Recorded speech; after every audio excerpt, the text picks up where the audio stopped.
Hello, friends. This is Juan Enrique Toro coming to you from Unity of Fredericksburg, where we are beginning the Advent season with the message today regarding the beginning of the Christmas story. Some of us understand that the Christmas story began with the birth of Jesus, but today we're celebrating a moment before that. We're celebrating the time of what is known as the Annunciation, the time where the Bible reports the angel Gabriel visited Mary and announced that she was to have a baby named Jesus. Now we know that Mary, being a 14 or 15-year-old young lady, probably had some strong reaction to this idea.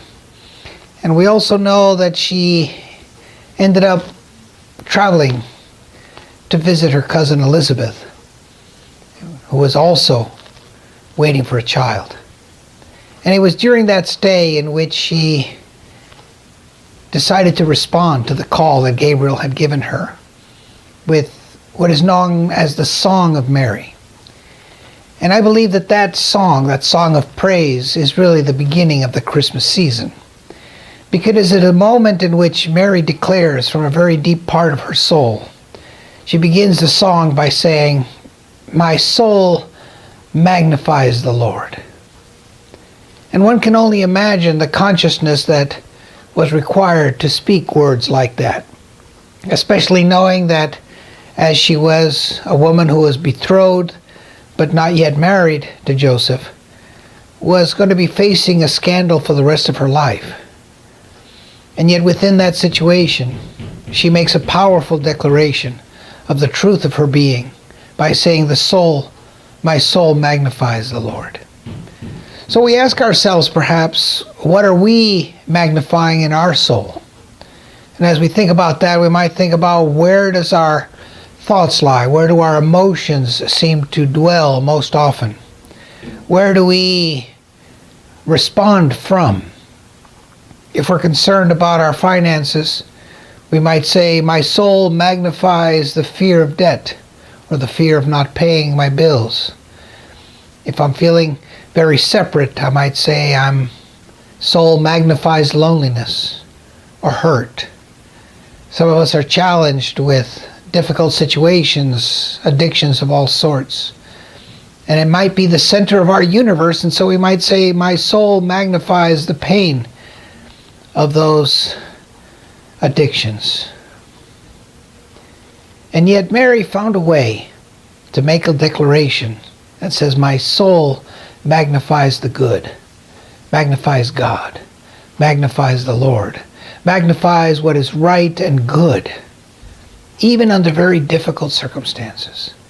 So it's worth it for us to take a moment and try to understand the consciousness which comes to speak those words. And I remember that Meister Eckhart declared that each of us in our spiritual journey go through 3 different births.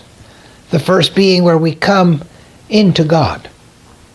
And he describes this as being our initial awakening, that moment of realization when we come to understand that God does exist, and there's more than just the visible universe that we see. There's a second birth where we are born into God, which is the moment in which we, having understood the awakening, surrender more deeply into God and allow that surrendering to take us deeper into the consciousness of the God presence.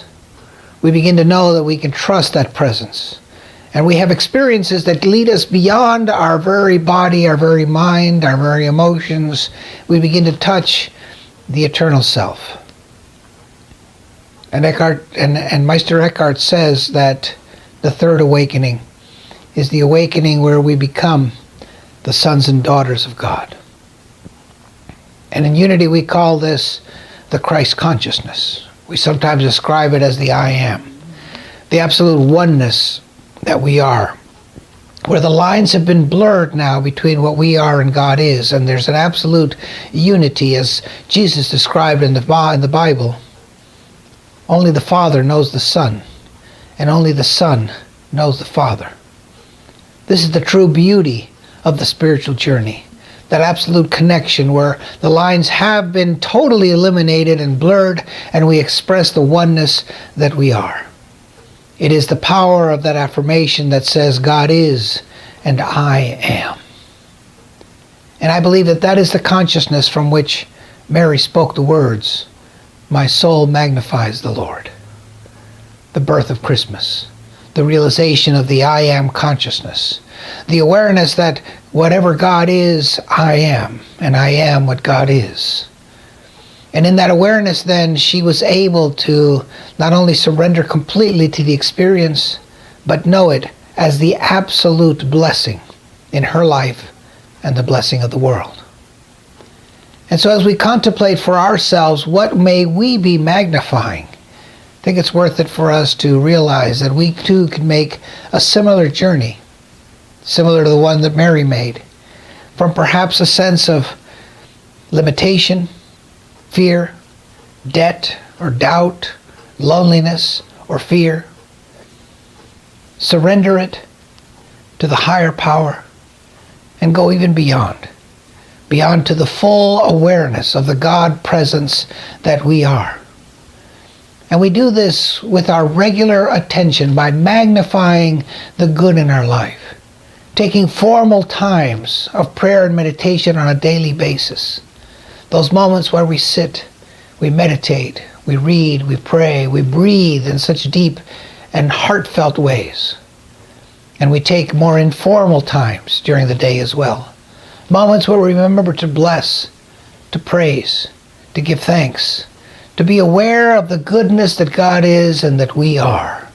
To come into that sense of oneness, even when we're stopped at a traffic light, the moment we take a moment to bless our meal, as we answer the phone. All of these moments are precious moments where we can come to remember and affirm. And the more we do it with more consistency, the more the awareness of the I am presence will be felt and is felt. And then when we get the chance to sing our song, it won't be a song of desperation or of fear or of guilt or of loss, but it will be a song of the goodness that we are, that the God presence is speaking. And so for today, what I'd like to do is read the message of the Annunciation interpreted liberally for you to begin this Christmas season. And it says the following: May the angel of Annunciation wake in you God's profound heartfelt love. May your dreams lead you to profound reverence and bow before the divine, born in the stable of every heart. May Mary guide you in birthing the Holy One in your life and in birthing love in others. May Joseph engage you in deeper questioning and listening and giving you courage to risk the next step. May your life become a luminous presence, leading others to a place in their hearts and in the world where Christ is always being born anew. May you have the spirit of Christmas, which is peace, the joy of Christmas, which is hope, the heart of Christmas, which is love. May these blessings be yours this Christmas. God bless you.